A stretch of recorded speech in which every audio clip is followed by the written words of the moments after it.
राम राम भाई लोग। राष्ट्रीय स्वयंसेवक संघ आरएसएस का शताब्दी वर्ष चल रहा है, जो अक्टूबर 2025 से शुरू होकर और अक्टूबर 2026 तक चलेगा। और इसमें विभिन्न समय पे अलग अलग प्रोग्राम के हिसाब से कार्यक्रम तय है।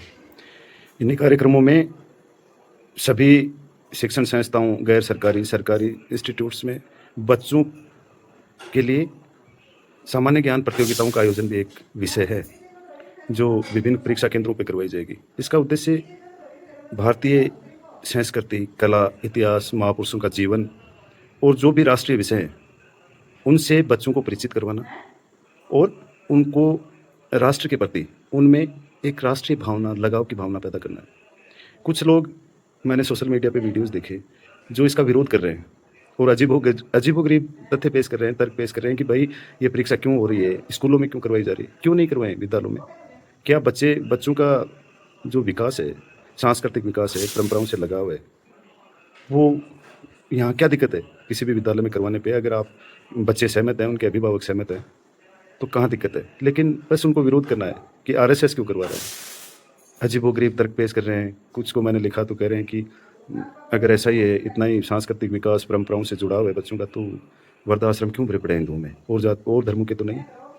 अरे वो इसलिए भरे पड़े हैं कि अपन ने शिक्षा व्यवस्था को इस हिसाब से डेवलप किया है आज़ादी के बाद से कि आपकी जो जड़ें थी ना, आपके जो प्राचीन जो ऋषि मुनियों ने जो व्यवस्थाएं दी थी ना, उनको काट दिया है अपन लोगों ने। इसलिए वो वृद्धाश्रम भरे पड़े हैं। अपन ने शिक्षा को है ना सिर्फ नौकरी का एक साधन बना दिया है और हमने परंपराओं और संस्कृति को भुला दिया है, इसलिए वो वृद्धाश्रम भरे पड़े हैं। अपन बच्चों में है ना अच्छे संस्कार नहीं डाल पाए हैं और आप लोग विरोध कर रहे हो इसका। आप इसलिए विरोध कर रहे हो क्योंकि आपको आरएसएस का विरोध करना है, आपको सब्जेक्ट और बच्चों से मतलब नहीं है। मैं इस एग्ज़ाम को करवाने के पक्ष में हूँ, फेवर में हूँ। और बच्चे जब राष्ट्रवाद या देश के बारे में कुछ सीखते हैं, उनके अंदर कम से कम देश के प्रति एक कहीं ना कहीं तो चिंतन विकसित होता है ना, कि अपना देश क्या था, प्राचीन परंपराएं क्या थी, और उनका अगर उनसे पुनः जुड़ाव करने में थोड़ा बहुत भी योगदान इन प्रतियोगिताओं का है, तो एक बच्चों के लिए बहुत बड़ी बात होगी। तो इसका विरोध वही लोग कर रहे हैं जो समझ नहीं पा रहे हैं। और वो कह रहे हैं कि भाई इससे क्या बन जाएगा, आरएसआईएस। अरे आरएसआईएस क्या कितने लोग बनते हैं, और बन गए वो क्या सही है? क्या बन गए वो तो सुसंस्कृत और सभ्य नागरिक बन गए क्या? जो नहीं बनता है, क्या यहाँ पे सभी लोग नौकरी लगे हुए हैं? यहाँ तो मोस्टली 90% से ज़्यादा लोग तो समाज में रहते हैं और वो सरकार चुनते हैं, वोट डालते हैं और मजबूत वो एक जनमत तैयार करके सरकारों का निर्माण करते हैं। जो नौकरी पेशा है वो तो ड्यूटी करते हैं, सरकार तो आम लोग चुनते हैं। तो सिर्फ इस चीज़ से जोड़ना कि क्या नौकरी लग जाएगा क्या, ये मेरी नज़रों में बहुत गलत बात है और कुछ लोग ऐसा रूमर फैला रहे हैं। तो इस परीक्षा को करवाइए और बच्चों को है ना इसमें शामिल होने दीजिए, ताकि उनमें राष्ट्रवाद की एक भावना है ना, उसकी लहर तो तोड़े। आरएसएस के बारे में कहने से पहले इसको पढ़ना और समझना ज़रूरी है।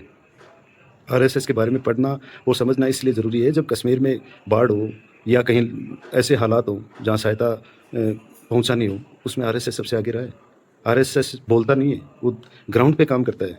आप कितने उसके ऊपर थोपो, आरोप प्रत्यारोप, वो लोग जवाब नहीं देंगे आपको। वो सिर्फ काम और कर्म में भरोसा करते हैं और वो दिन रात अपने उसमें तल्लीन रहते हैं, राष्ट्र निर्माण में। हो सकता है उनको कोई राजनीतिक दिशा या ऐसा नहीं मिला हो, वो उनका मकसद कोई जातिवाद, कोई व्यवस्था में कोई असमानता या ऐसा वर्ग विभेद ऐसा नहीं है। वो सब लोग कोशिश करते हैं देश को जोड़ने की, कोशिश करते हैं वो। और यहाँ भारत में रहने वाले हर मानव को वो अब देश का हिस्सा मानते हैं। तो ऐसे लोग ऐसे मतलब हर कुछ ही उसे निकाल देते हैं बिना कोई तथ्यों को जाने में पड़े हुए। तो आप पढ़िए, आरएसएस पे टिप्पणी करने से पहले ना उसके बारे में पढ़िए। मैं एक बच्चे के बारे में बताता हूँ, जहाँ मेरा कार्य क्षेत्र है, वहाँ एक लड़का 22 साल का, 23 साल का होगा। उसने घर छोड़ रखे 9 साल से, और वो मतलब प्रचारक है। क्या रहा है, उसको तनख्वाह मिल रही है क्या? कोई तनख्वाह नहीं देता है। वो अपनी व्यवस्थाएं खुद जुटाता है, वहाँ लोग उसके साथ शामिल हो गए और वो अपने जीवन है ना उसने उसको अर्पित कर दिया। ऐसे होते हैं जो आरएसएस के प्रचारक हैं, उनका जीवन क्या है, बहुत कठिन होता है। वो देश के लिए अपने को खुद को है ना उत्सर्ग कर देते हैं और आप ऐसे हवा में उड़ा देते हैं। और कौन लोग उड़ाते हैं?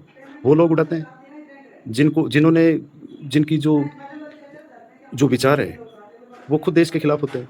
ऐसे लोग उड़ाते हैं। उनको देश के डेवलपमेंट, देश के एकता, अखंडता, परंपरा, संस्कृति से कुछ लेना देना नहीं है। वो लोग टिप्पणी करते हैं यार।